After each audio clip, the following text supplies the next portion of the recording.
Alors, bonjour les enfants. On a commencé à travailler sur les nombres décimaux. Les nombres décimaux, on a vu que c'était des nombres à virgule.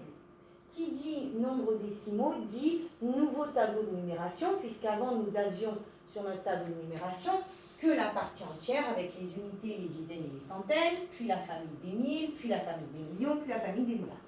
On voit que maintenant, il faut qu'on puisse rajouter aussi la partie des nombres décimaux, c'est-à-dire leur partie avec la virgule et la partie décimale. Avant, en fait, on avait travaillé que les nombres entiers, c'est-à-dire la partie entière dans notre tableau de numération. Alors, on y va. Nombre décimal. Si je veux, par exemple, 29,83. À quoi va nous servir ce tableau? 29,83. Partie entière, 29. Notre virgule. Et partie décimale, 83. Je le rentre. 29, partie entière. 29, 2 dizaines, 9 unités. Virgule, 83, on se rappelle, 29 unités et 83 centimes. Si je veux rentrer, 138,413. Ma partie entière, 138. Ma partie décimale, 413. On y va. 138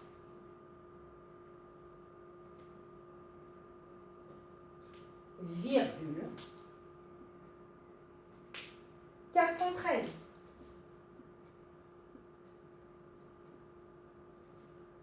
Alors, je vous propose tout seul de me rentrer ces deux nombres.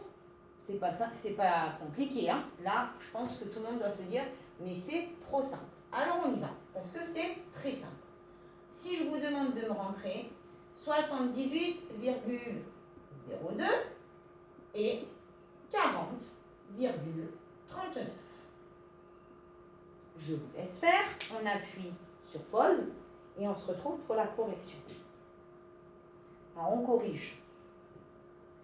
78,02, partie entière 78, 7 dizaines, 8 unités, virgule, partie décimale 0,2. Je rentre le 0 et je rentre mon 40,39, partie entière à gauche de ma virgule, 40, virgule 39. Très, très simple. Alors, à quoi il sert ce tableau? La dernière fois, on a vu qu'on pouvait partir d'une fraction décimale pour arriver à un nombre décimal. C'est-à-dire qu'on avait 28 dixièmes et on pouvait, grâce à la décomposition, 20 dixièmes plus 8 dixièmes, trouver notre nombre. J'enlevais les deux zéros.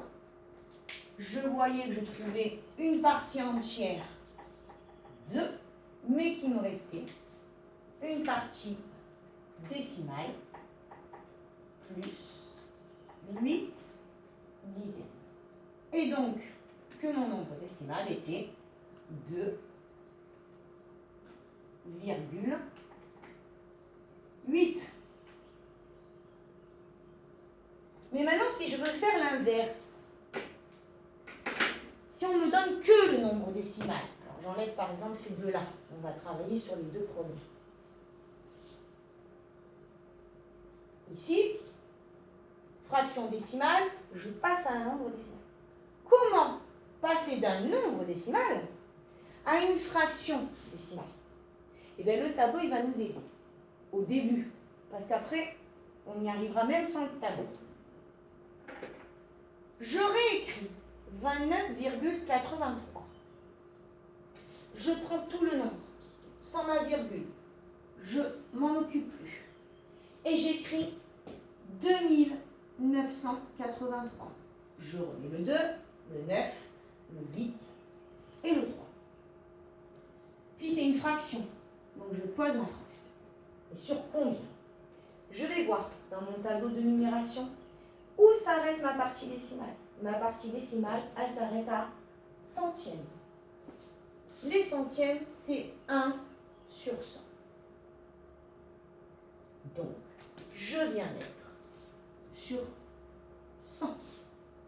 Mon nombre décimal, 29,83, a pour fraction décimale 2983 centièmes. On fait pour celui-ci. Comment on fait? On se rappelle, je prends tout le nombre. Et je m'en fiche de la virgule. Et j'écris 1, 3, 8, 4, 1, 3.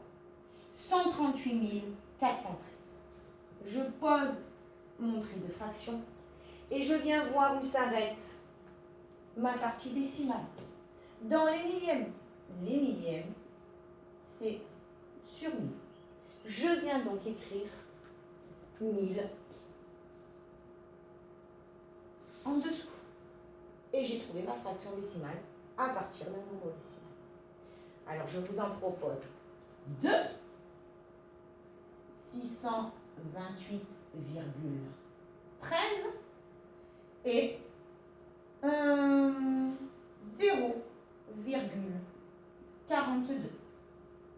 Je vous laisse réfléchir pour le rentrer et me trouver la fraction décimale.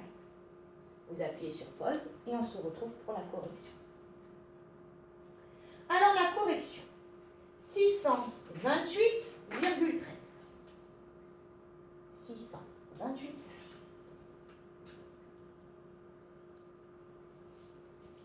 Virgule 13. 13 partie décimale. Comment faire pour trouver sa fraction? Je prends tout le nombre et je l'écris. 6, 2, 8, 1, 3. 62 813. Mais sur quoi? Je retourne sur mon tableau. Je vais dans la partie décimale et je regarde où s'arrête mon nombre au centième. 62 813 centièmes. J'écris 100. 0,42. J'ai 0 unité et une partie décimale 42 centièmes. Je viens mettre mon 0. J'ai le droit d'avoir 0 unité. Virgule 42. Je viens prendre tout le nombre. 0,42. Est-ce que finalement le 0 est utile? 0,42 ou bien 42, c'est la même chose. Vous pouvez le garder, mais on peut aussi le supprimer. Sur, je viens ici, je regarde où s'arrête mon nombre de la partie décimale dans la colonne des centièmes sur 100. Je rappelle, il peut y avoir le 0 ici, mais s'il est inutile. On a donc 42 centièmes. Ah ouais, bon finalement c'est pas si compliqué que ça. On connaît bien le tableau de numération, on sait lire à travers les lignes et les colonnes. Donc si on comprend qu'il faut aller chercher la colonne dans laquelle s'arrête la partie décimale pour trouver le bas de la fraction, on a tout compris. Mais qui me dit que la maîtresse elle a raison?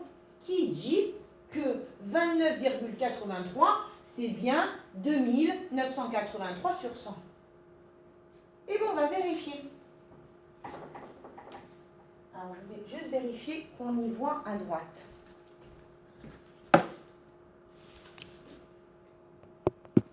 On n'y voit pas trop mal.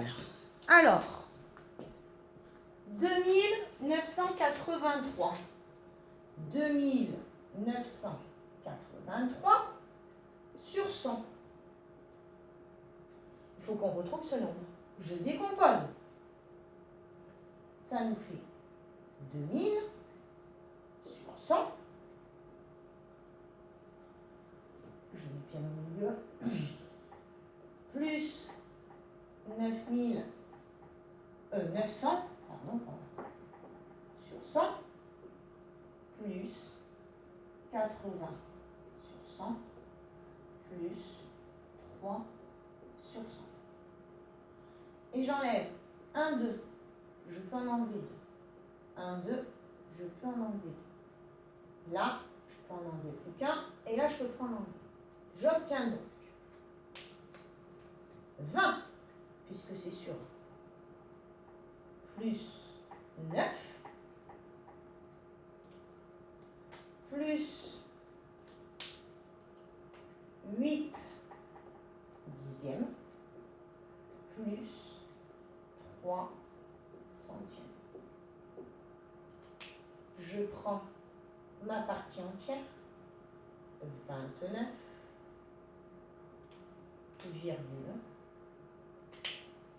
Je mets mon 8 dans les 8 dixièmes, il va en premier, mon 3.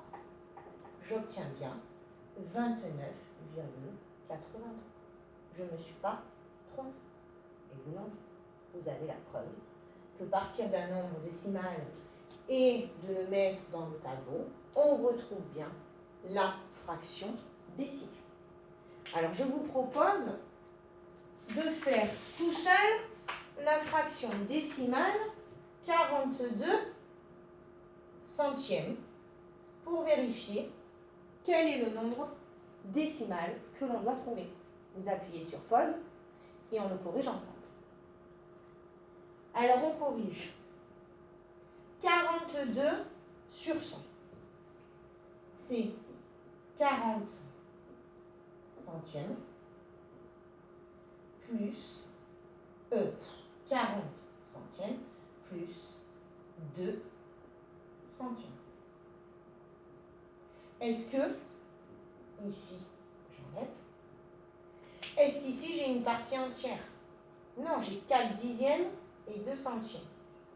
J'ai donc bien 0 unité, hein, plus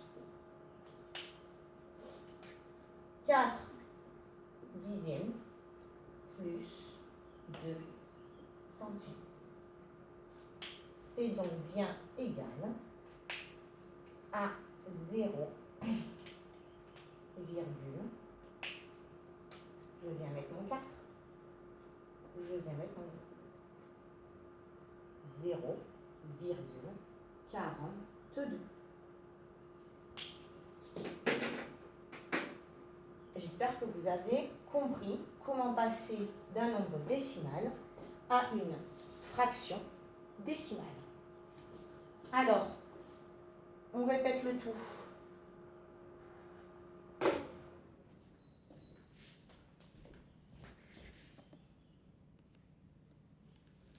Pour passer d'une fraction décimale à un nombre décimal.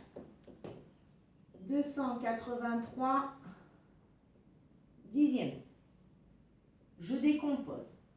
200 sur 10 plus 80 sur 10 plus 3 dixièmes. J'ai donc, je barre les zéros.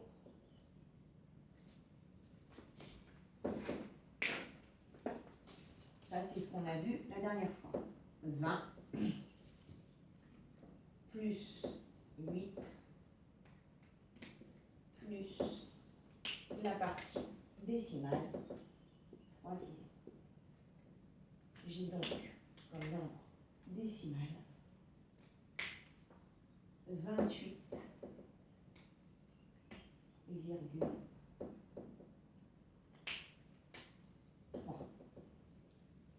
Ça, c'est la méthode. D'accord? On peut aller plus rapidement grâce à une méthode mémotechnique. Ici, je comprends, je développe et je comprends pourquoi 283 dixième, c'est 28,3. Pour aller plus vite, au lieu de tout décomposer, il y a une méthode. Je vous la montre. 283 dixièmes égale. Je réécris mon nombre en entier. 283. Et je viens voir ici combien j'ai de zéros. J'en ai qu'un. Et bien si j'ai un seul zéro en bas, je dois avoir qu'un chiffre après la virgule. 28,3. Un zéro égale un chiffre après la virgule.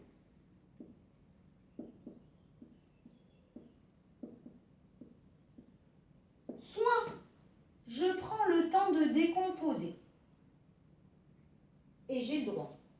Soit j'ai quand même compris la technique de la décomposition, mais je veux aller plus vite sans faire tous mes calculs.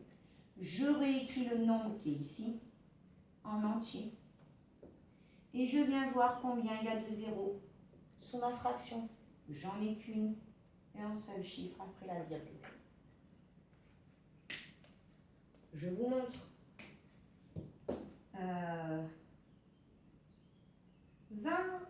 293 sur 100. Si je la décompose, c'est 200 sur 100 plus 90 sur 100 plus 3 centimes. Je barre mes deux zéros et là aussi. J'obtiens donc 2 plus 9 dixièmes plus 3 centimes. C'est donc égal à 2,93. Méthode de décomposition. Si je veux aller plus vite, j'écris de nouveau 293. Sous ma fraction, j'ai 100, j'ai donc 2 zéros. Il me faut 2 chiffres après la virgule. 1, 2. Et je viens mettre ma virgule. D'accord? Inverse. Ça, c'était la fraction décimale à un nombre décimal. Partir d'un nombre décimal pour arriver à une fraction. Partir d'un nombre décimal, 12,48, et je vais aller à la fraction.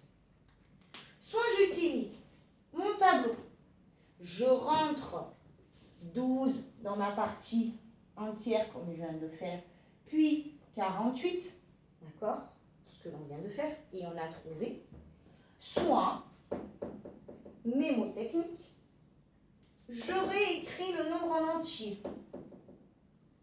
12, 4, 8, 1248. Combien j'ai de nombres après ma virgule? 2. Je pose ma fraction.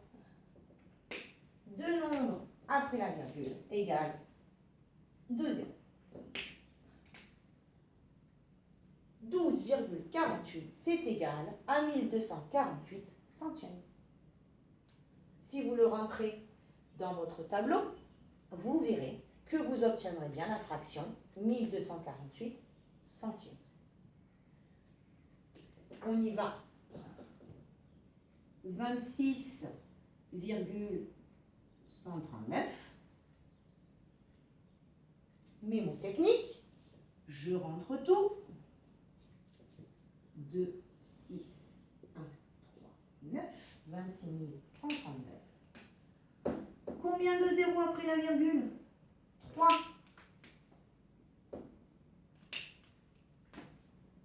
1, 2, 3. Et je remets 1.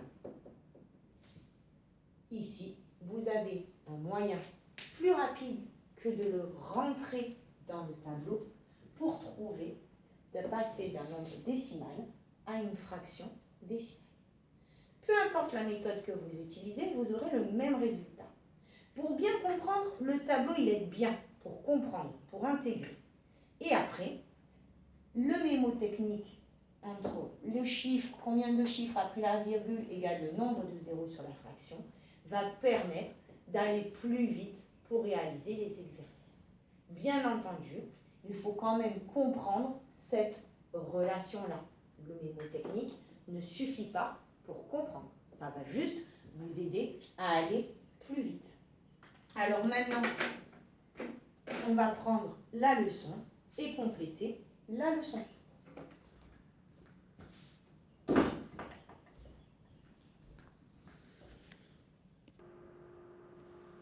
Alors la leçon, pour se souvenir de tout ce que l'on vient de dire, on retrouve le tableau de numération que je vous ai donné. On a vu, on peut écrire une fraction décimale sous la forme d'un nombre à virgule, c'est donc un nombre décimal. C'est un nombre décimal. 128 centièmes. Première méthode, je décompose. 100 sur 100 plus 20 sur 100 plus 8 sur 100. Je barre mes zéros et je retrouve une partie entière puisqu'elle n'est plus que sur 1. 1 plus une partie décimale, 2 dixièmes, plus 8 centièmes. Ça nous fait donc partie entière 1, virgule 28. J'ai trouvé mon nombre décimal. Mémotechnique, je ne veux pas décomposer tout ça. J'ai compris, mais je veux aller plus vite. 156 sur 100. Je réécris mon nombre. 156, celui que j'ai en haut. Je regarde ma fraction. Il y a combien de zéros? 2. 2 zéros. Donc, 2 chiffres après la virgule. Après la virgule. 2 chiffres après la virgule. 1, 2. Ma virgule est ici. 1,56.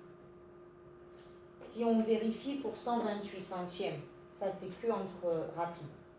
128 sur 100.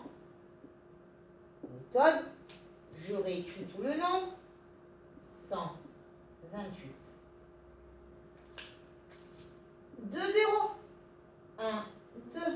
2 chiffres après la virgule. 1,28. 1,28. D'accord? Qu'on utilise la décomposition ou la méthode, on a bien les mêmes résultats. L'inverse, on peut écrire une fraction décimale à partir d'un nombre décimal. C'est-à-dire que cette fois-ci, je pars de 8,37. J'utilise le tableau de numération. 8,37. Ma partie entière, 8.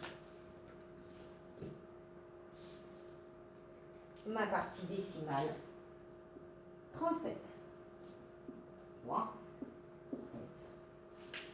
Et je mets ma virgule. Méthode, à partir du tableau, je viens écrire tout le nombre, sans la virgule. 837. Sur. Je viens voir où s'arrête ma partie décimale. ma partie décimale s'arrête au centième. Elle est donc sur 100.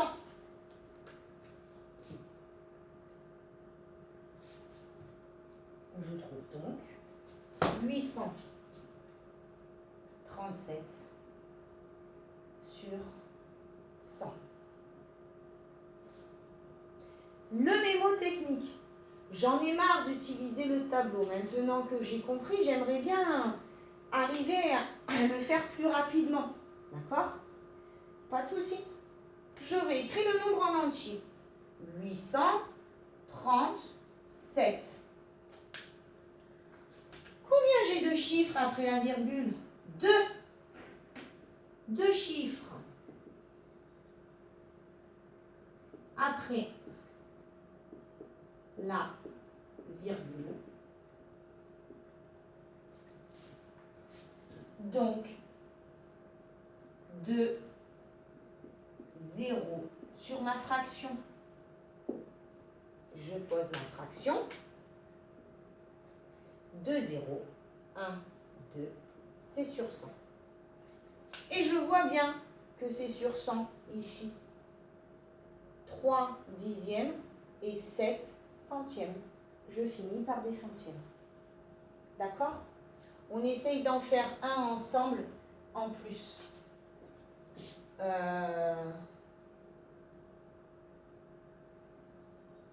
0,48. J'utilise mon tableau.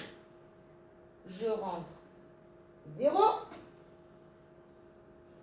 Je mets ma virgule. Et je rentre 48.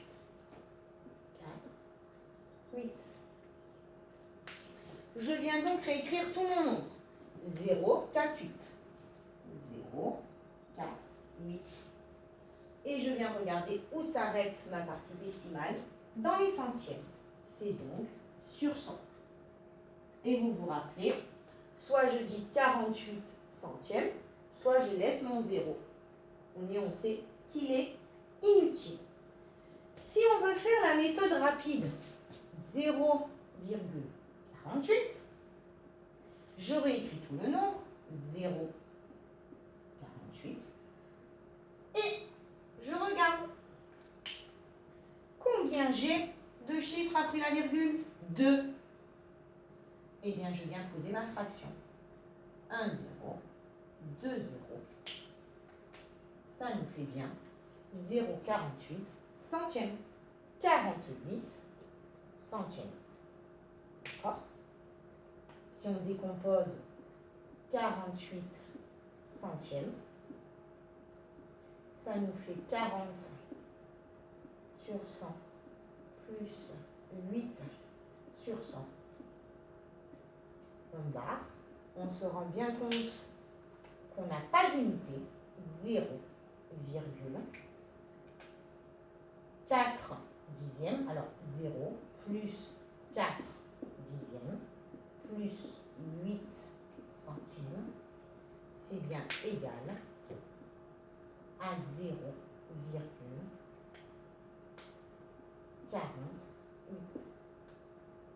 Voilà les enfants. Alors maintenant que c'est complété, il ne vous reste plus qu'à coller dans le cahier bleu. C'était la deuxième leçon sur les nombres décimaux.